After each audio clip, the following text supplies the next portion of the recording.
How you guys doing? I hope you've had time to go see Ballerina, or at least found time to get your ticket for it. Before we talk about spoilers, I have a spoiler-free video up right now, and if you get a chance to check it out, please leave a like and a comment if you want.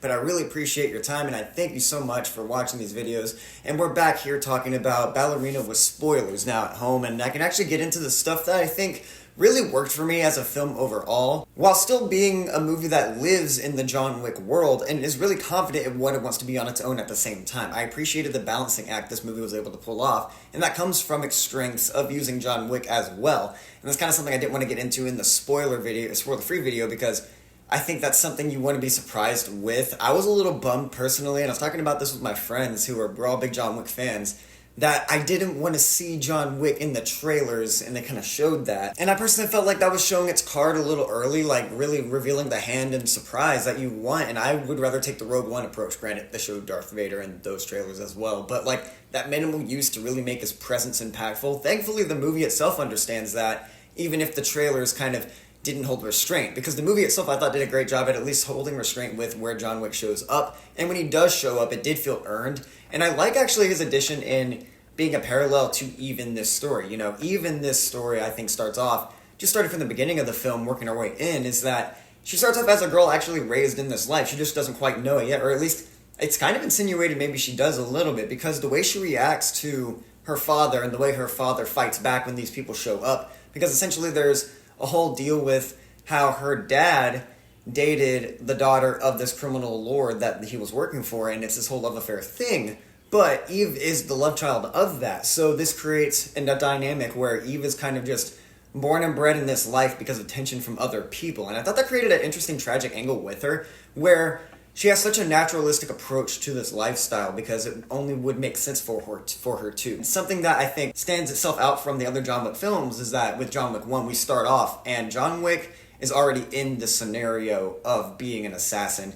He's just retired. So like he's done with that life and he loses his wife. So then we learn that he has to go back and do things he's already trained to do. Here we get to see someone get raised through that lifestyle a bit. And I found that deep dive approach into the world of the Ballerina and what that means for the John Wick world overall. I thought that was really earned, and I thought that was really more captivating than what they did with it in John Wick Chapter 3 personally, which I get it. That movie has a shorter runtime for dealing with John Wick stuff that we don't really get to explore that other world-building thing that he runs through with the ballerina side of it and the lady that he used to work for. Here it's actually established that she is a full-on leader, like she does give out the assignments for these people, and they have their own form of this Baba Yaga figure. And I thought that was a really cool way to world build without relying on stuff from the other films. That a lot of movies can kind of fall into that trap of relying on callbacks or references to the other John Wick movies. I never felt like this movie fell into that trap, even though they use similar dialogue sometimes, like the Baba Yaga and stuff. I thought it was all earned, and it felt right for what they were doing with this film in particular. I'll say the one thing that didn't work for me overall with Eve's story that I couldn't get to in the spoiler-free video, but it's the element that is definitely the weakest, is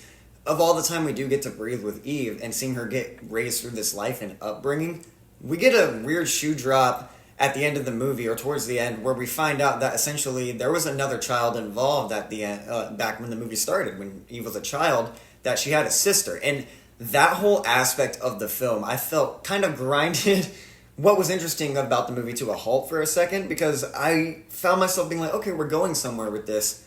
But I felt like it ultimately didn't really go anywhere. I feel like we just find out that she had a sister, and they have a brief spout before she's taken out. And that's really all that happens between Eve and this new character. And I felt like there was a lack of, attention to dramatic weight with that. And I feel like this movie could have definitely dived into that a little more, especially with how the first John Wick really sets its tone in the first act and really builds on that emotional depth with John Wick, him losing his wife, and what that means for him as a person before we get to him, taking people down.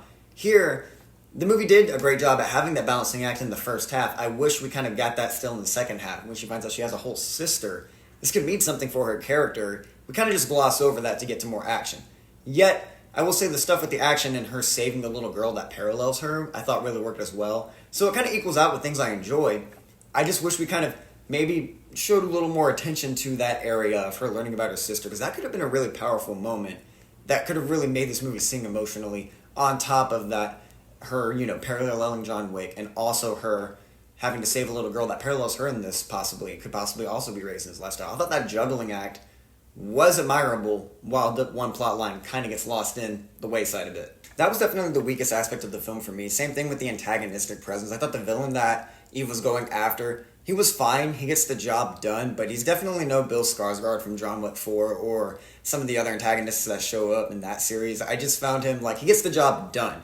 And that sometimes that's all you need, because this movie does know what it is and does play that up through its visual language. The action in this movie is just so mind-blowing. Like, I talked about the grenade sequence in my spoiler-free video, but there's some other sequences that go down that are just so mind-blowing, like the flamethrower moment. That was so captivating. I didn't know it was going to be the third act fight sequence, though. Like, I didn't expect that. I thought that was going to be earlier in the movie. And weirdly enough, I feel bad, because I was being cynical about that when I saw it in the trailer. I was kind of thinking, oh man, that looks kind of goofy, so absurd to the point that doesn't quite fit John Wick.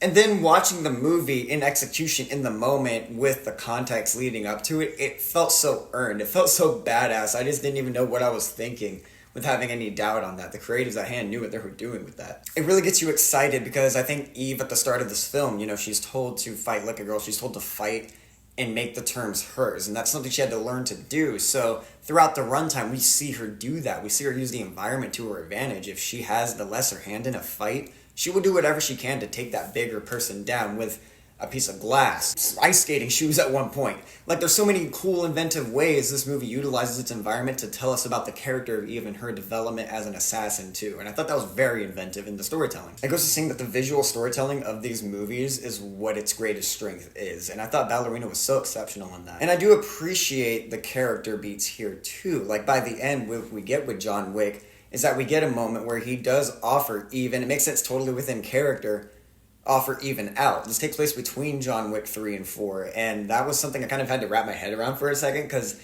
at first you see John Wick, and it's like shot for shot the same scene from John Wick 3. And that was interesting. I was like, okay, so it takes place during John Wick 3. And then at some point he shows up again, and that was where I was confused. I was like, how did he find time to, between John Wick 3 and 4? And I had to remind myself that there was a small time skip between John Wick 3 and 4. I just had to think about it for a second. I forget it's not an instantaneous restart. He didn't just heal up a day after falling off that building. I do find it kind of funny, though, that he went out to solve a quick mission while still healing, and then healed up, I guess, a little more, yet he was on top of everything while he was still out and supposedly healing. I don't know. That did make me kind of question some stuff, but it's a movie. I can suspend my disbelief enough.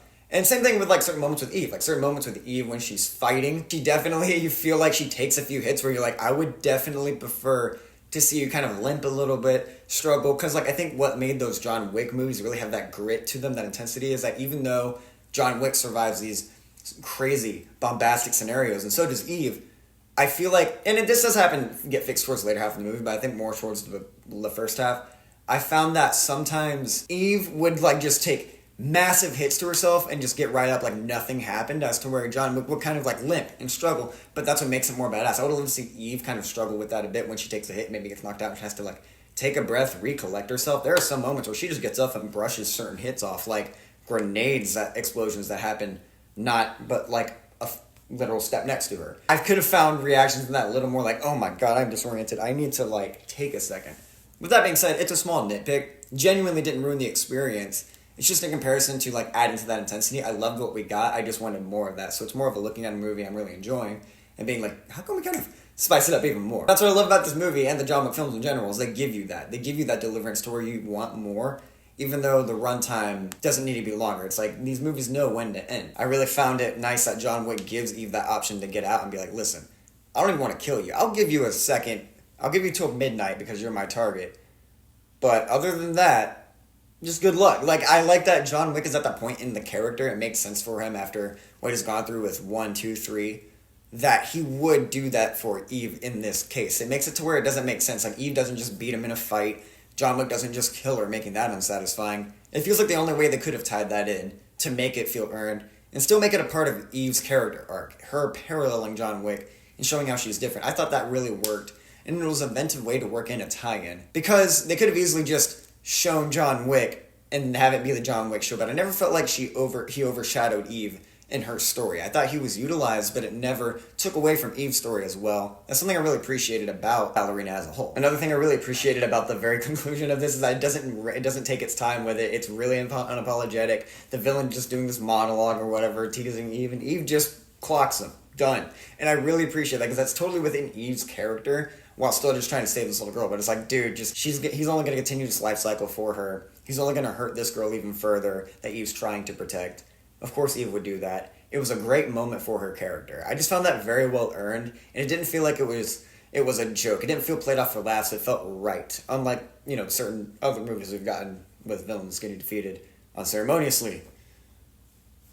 Dun, dun, dun, dun, dun, dun. But with that being said, I really loved Ballerina. I had a great time with it. There's some moments that made me kind of question the timeline for a bit, but I was able to kind of wrap my head around it. There's some weaker aspects with certain plot twists with the characters, like stated before, with her sister, and I could have used more with the villain himself. But with that being said, this movie still knew what it was. It still played up all of its strengths very well. The action is very intense. It does not feel like a copy of John Wick. It feels like its own kind of identity within the world of John Wick, which is something that this movie really needed to succeed on, to have legs, and I thought it really excelled in that, and I just thoroughly enjoyed it. Ana de Armas is a great action lead. She does so much with her performance. She does so much with her visual presence. Like, you really feel her drive for getting revenge, but I like that this movie takes its time to spend the first half spending it with her growing up and going through little mini arcs and phases through her life before we get to the revenge angle. So it feels like you're getting a glimpse, a POV into this world, while have it still be a character lens as well. Like, that was so inventive, and that's what I think made me love this movie a lot. Ballerina was awesome. Thank you so much, guys, for watching. If you've gotten a chance to watch it, go check it out if you haven't. I mean, if you haven't and you've seen this, you've been spoiled. Please don't watch this video unless you have seen it. Please leave a like, a comment. I will see you next time. What did you think of Ballerina? Where do you rank it? See you next time. Thanks again.